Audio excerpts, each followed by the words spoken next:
Hi guys! Welcome to our vlog. Panibagong araw, panibagong vlog na naman tayo. So, Merry Christmas pa rin sa inyo guys. Sana masaya kayong nag-celebrate ng inyong Christmas.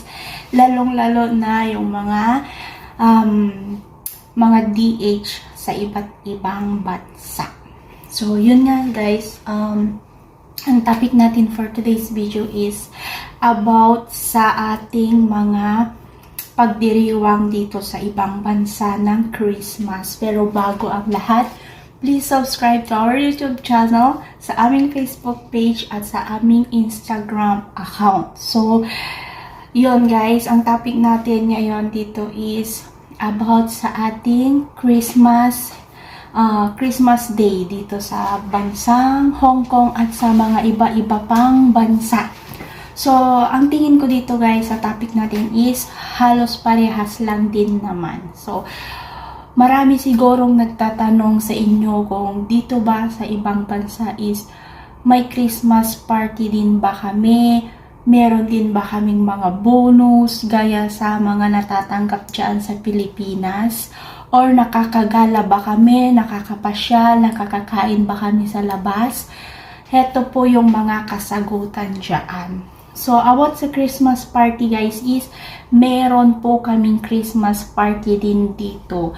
Lalo na kung may nasalihan ka or may marami ka ng kaibigan dito sa abroad na mga Pilipino din is nagse-celebrate po sila ng Christmas party.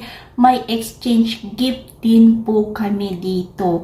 Nakadepende lang po talaga sa mga DH kung maluwag sila or nakaka-day off sila yung araw na yon or pinag-uusapan kung kailan magaganap ang Christmas party para sa ganun is makapagpaalam sa mga amo.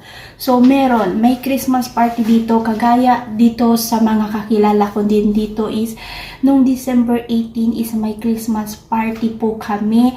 Pero ako po mismo, sorry na, sorry sa mga kaibigan ko, hindi ako nakadalo. Hindi po ako nakapunta kasi nga, mas pinili ko talagang mag-stay ng bahay kasi may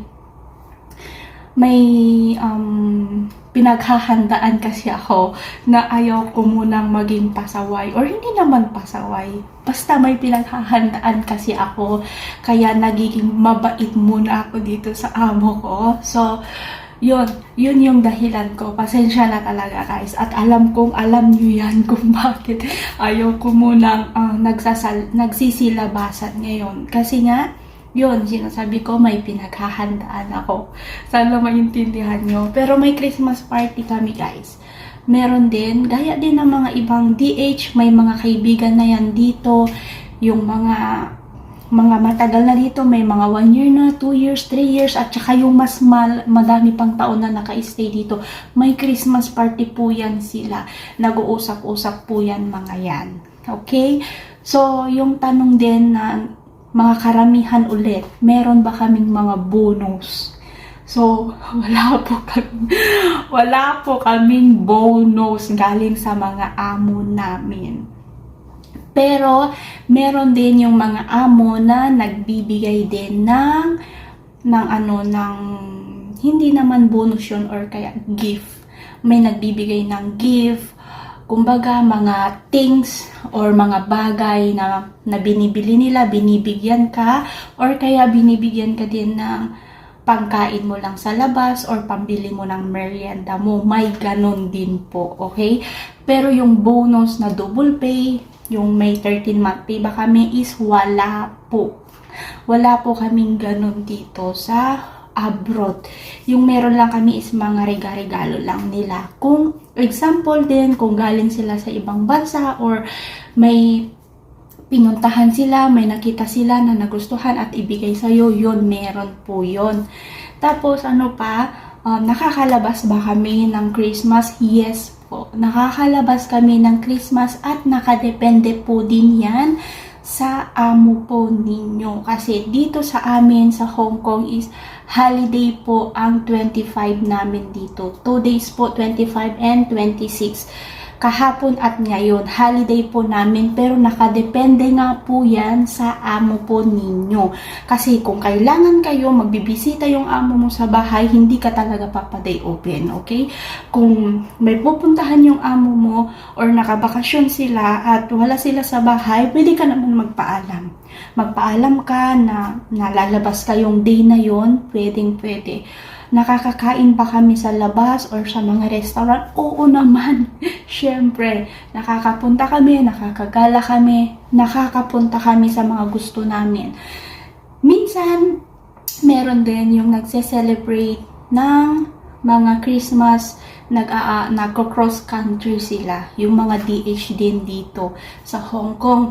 Cross country, ang ibig kong sabihin is yung 2 days nga na yun guys, yung 25 and 26 is pag may kasama ka or may mga kakilala ka, yayayain ka kung gusto mo bang mag-Macau, mag-China, mag-Taiwan, or mag-Japan, pwede.